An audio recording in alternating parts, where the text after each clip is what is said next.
Hello everyone, my name is Himanshu Kaushik and I am here on your YouTube channel परीक्षा गुरु। और देखिए, पिछली video में हमने जो बात की थी उसमें हमने बताया था कि कैसे हम मॉडल ऑक्सिलरीज का यूज़ करते हैं। और कौन सी मॉडल ऑक्सिलरीज, तो बात की गई थी एब्सोल्यूट मॉडल्स की, यानी कि मॉडल ऑक्सिलरीज जिनको दो टाइप में डिवाइड किया जाता है। एक को कहते हैं एब्सोल्यूट मॉडल और दूसरी को क्या करते हैं, मार्जिनल मॉडल। तो मार्जिनल मॉडल्स के बारे में हम पहले बता चुके हैं पिछली वीडियोज़ में। जिन्होंने वो वीडियोज़ ना देखी हो जाकर के वो वीडियोज़ भी ज़रूर देख लेंगे, नहीं तो आपको अगले कॉन्सेप्ट भी समझने में दिक्कत होगी। ठीक है, उसके बाद फिर हमने बात की थी एब्सोल्यूट मॉडल्स की कि एब्सोल्यूट मॉडल्स क्या हुआ करती हैं, यानी कि एब्सोल्यूट मॉडल्स वे मॉडल्स हुआ करती हैं जो कि सिर्फ काम करती हैं किसका, हेल्पिंग वर्ब का, यानी कि इनमें मेन वर्ब का काम नहीं किया जाता है। और उसमें भी हम बता चुके थे आपको चार मॉडल्स के बारे में। कौन कौन सी, तो हम कैन का डिस्कशन कर चुके हैं, कुड का, मे का और माइट का, यानी कि इन चारों का डिस्कशन हम कर चुके हैं अपनी पिछली वीडियो में। तो उसका लिंक आपको डिस्क्रिप्शन में मिल जाएगा, अदरवाइज आई बटन में जाकर के भी आप उस वीडियो को देख सकते हैं। तो उस वीडियो को जरूर देख लेंगे। अब देखें अगली बात करते हैं। तो देखिए, वीडियो को पूरा देखेंगे, देखते हैं अगली बात क्या है। तो अब हम इस वाले लेक्चर में बात करने वाले हैं कुछ और मॉडल ऑक्सिलरीज की। तो उनमें सबसे पहले बात करते हैं किसकी, तो सबसे पहले बात कर लेते हैं विल और शैल की। अब देखिए, विल और शैल जो हुआ करती हैं वो क्या हुआ करते हैं, तो हम अच्छे से जानते हैं कि भाई विल और शैल का जो प्रयोग किया जा रहा था वो हम फ्यूचर में कर रहे थे। यानी कि फ्यूचर के जो चार टेंस हुआ करते हैं, future indefinite, future continuous, future perfect और फ्यूचर परफेक्ट कॉन्टिन्यूअस, चारों में ही जो हेल्पिंग वर्ब का प्रयोग हमने किया उसमें कहीं ना कहीं विल का प्रयोग हुआ। कैसे कि अगर हम फ्यूचर इंडेफिनिट की बात कर रहे हैं तो वहां पर विल और shall as a helping verb प्रयोग किए जा रहे थे। वैसे ही अगर हम बात कर रहे थे फ्यूचर कॉन्टिन्यूअस की तो वहां पर विल बी और शैल बी का प्रयोग किया जा रहा था। वैसे ही अगर हम बात कर रहे थे फ्यूचर के परफेक्ट की तो वहां पर विल हैव और शैल हैव का प्रयोग हो रहा था। और अगर फ्यूचर के परफेक्ट कॉन्टिन्यूअस की बात कर रहे थे तो वहां पर विल हैव बीन और शैल हैव बीन का प्रयोग किया जा रहा था। यानी कि सभी में विल का प्रयोग या शैल का प्रयोग होगा। तो कहां पर विल का प्रयोग होगा और कहां पर शैल का, तो उसी की बात कर लेते हैं। यानी कि इतनी बात तो हमें समझ में आ गई कि जब भी कहीं पर विल और शैल का प्रयोग होगा तो वो कहीं ना कहीं बात करेगा किसकी, फ्यूचर एक्टिविटी की बात करेगा। लेकिन कहां पर विल और कहां पर शैल, तो जरा ध्यान देंगे कि जब भी कहीं पर विल का प्रयोग हो तो विल का प्रयोग कुछ पर्टिकुलर प्रोनाउंस के साथ हुआ करता है। वैसे ही शैल का प्रयोग कुछ अलग प्रोनाउंस के साथ हुआ करता है।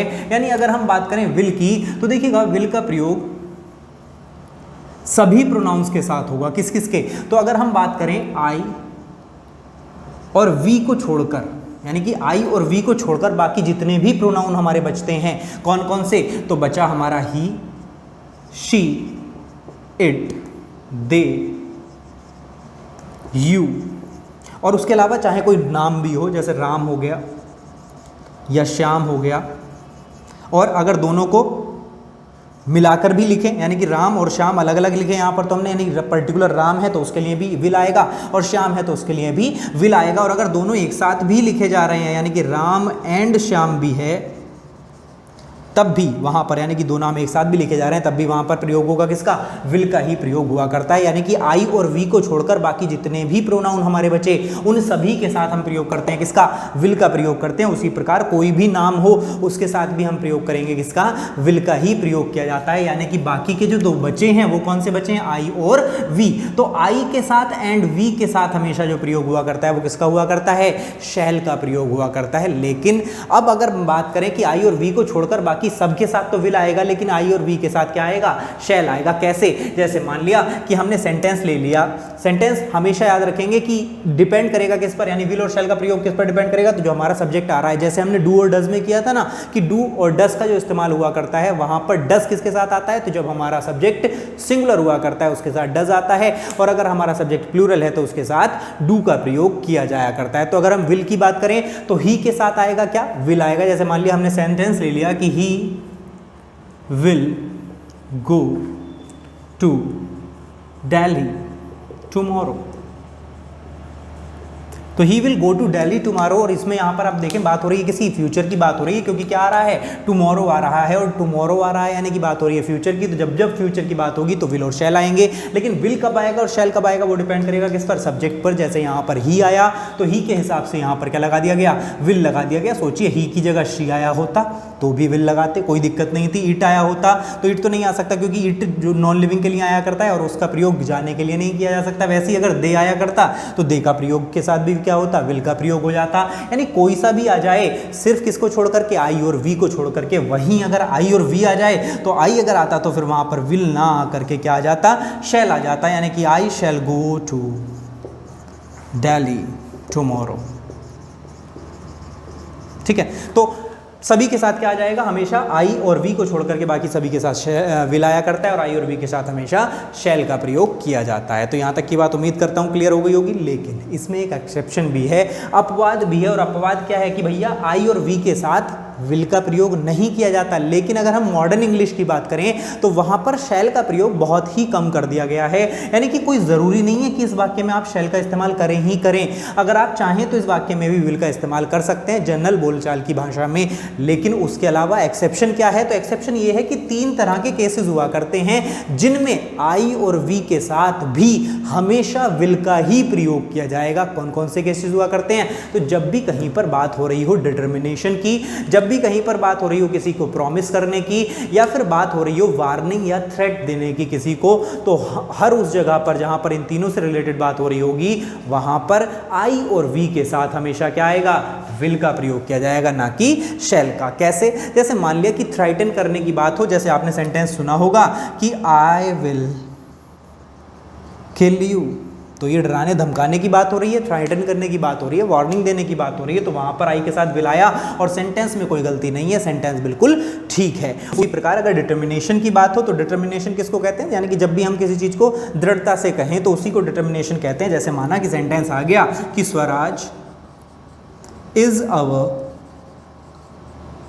Birth right, Swaraj is our birth right, यानी कि स्वराज जो है वो हमारा जन्म सिद्ध अधिकार है, and we will have it। तो देखिए Swaraj is our birth right and we will have it, तो यहां पर भी वी के साथ किसका प्रयोग किया गया, विल का प्रयोग किया गया, क्योंकि बात हो रही है किसकी, दृढ़ निश्चय की, यानी कि बात हो रही है डिटर्मिनेशन की। तो जब भी कहीं पर बात हो डराने धमकाने की, बात हो रही हो डिटर्मिनेशन की, या फिर तीसरी बात बताई थी क्या, प्रॉमिस की बात हो रही हो, तो प्रॉमिस के लिए भी हमेशा प्रयोग किया जाएगा किसका, आई और वी के साथ भी विल का प्रयोग किया जाएगा, ना कि शैल का। तो जैसे यहां पर वी के साथ विल आ गया, वैसे यहां पर आई के साथ विल आ गया, और इन दोनों सेंटेंसेस में कोई गलती नहीं है, ये दोनों सेंटेंसेस बिल्कुल सही हैं। तो बात क्या समझ में आई हमारे, तो भैया समझ में ये आया कि जब भी कभी विल का प्रयोग करेंगे तो किसके साथ करते हैं, तो आई और वी को छोड़ करके बाकी सभी के साथ विल का प्रयोग किया जाता है। लेकिन अगर बात हो रही हो डराने धमकाने की, बात हो रही हो डिटर्मिनेशन की, या फिर बात की जा रही हो किसकी, तो प्रॉमिस यानी वादा करने की, तो वहां पर आई और वी के साथ भी विल का प्रयोग हो जाएगा।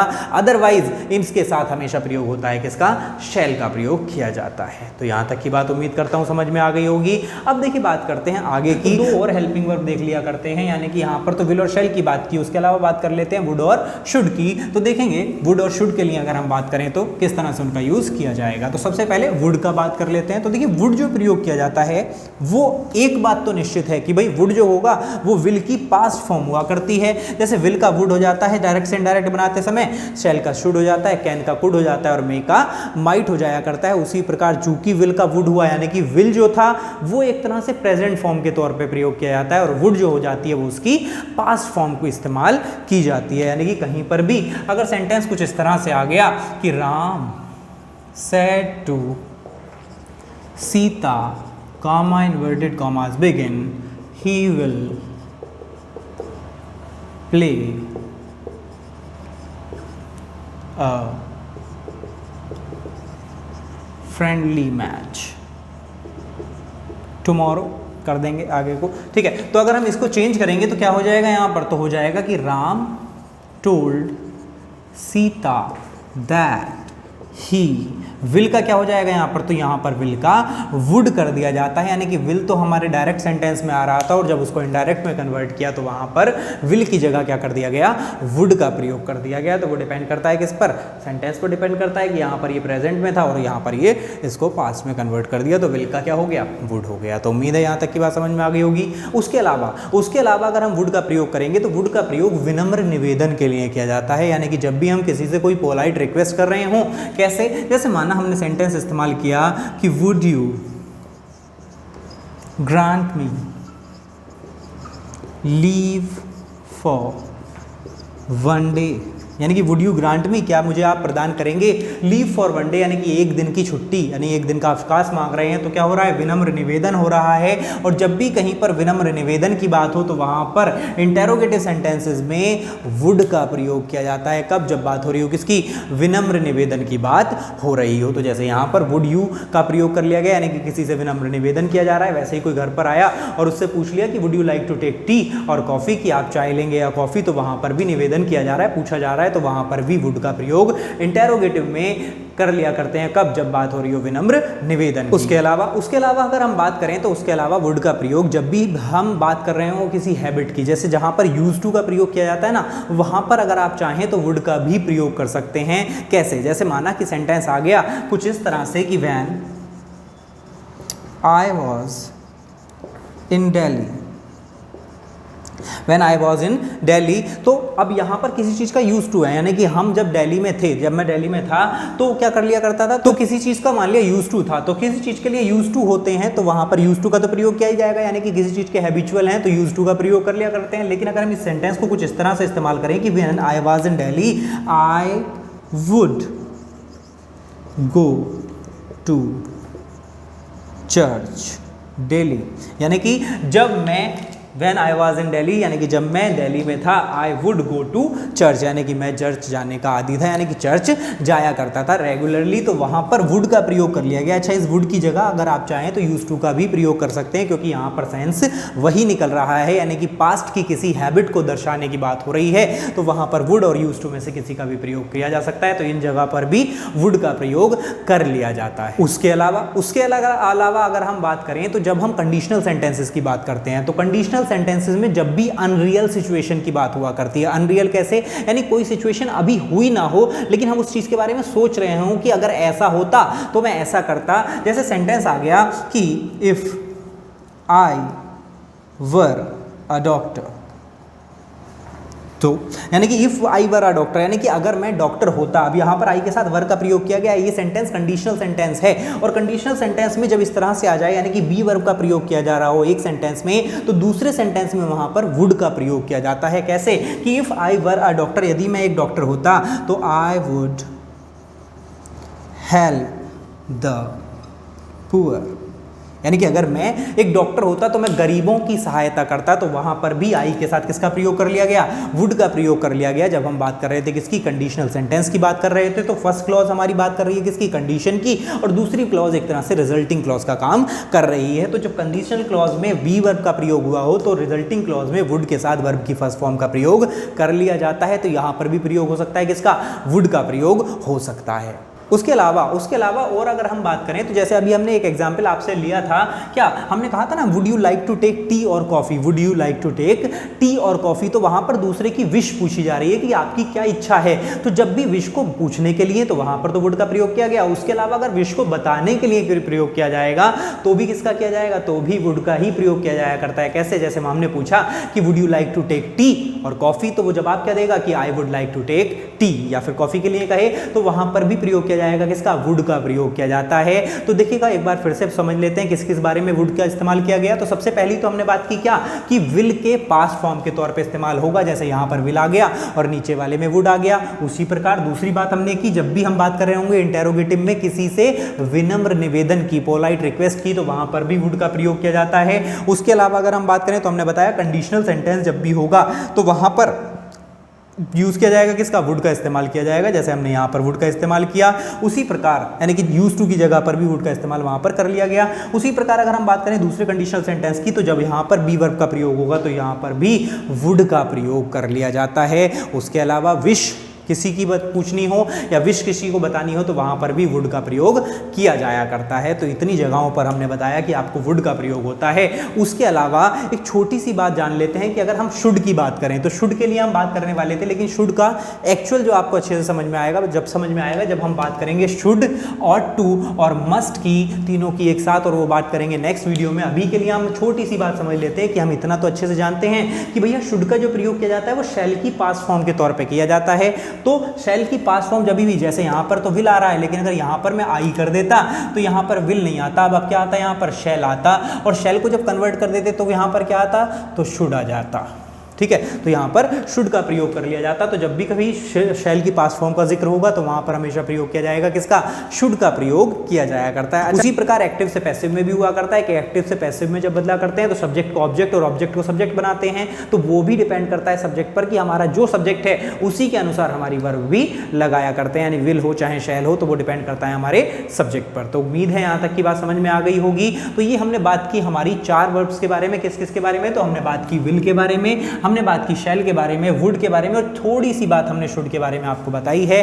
नेक्स्ट लेक्चर जो होगा उसमें हम आपको बताएंगे, यानी नेक्स्ट वीडियो में हम आपको मस्ट, शुड और ऑट टू को रिलेट करके बताएंगे ताकि आपको इजीली वो चीजें समझ में आ सकें। तो उम्मीद करते हैं ये सब चीजें आपको समझ में आ गई होंगी। वीडियो को लाइक करेंगे, चैनल को सब्सक्राइब करेंगे और वीडियो को दोस्तों के साथ शेयर करना ना भूलें। आज के लिए इतना ही। Thank you.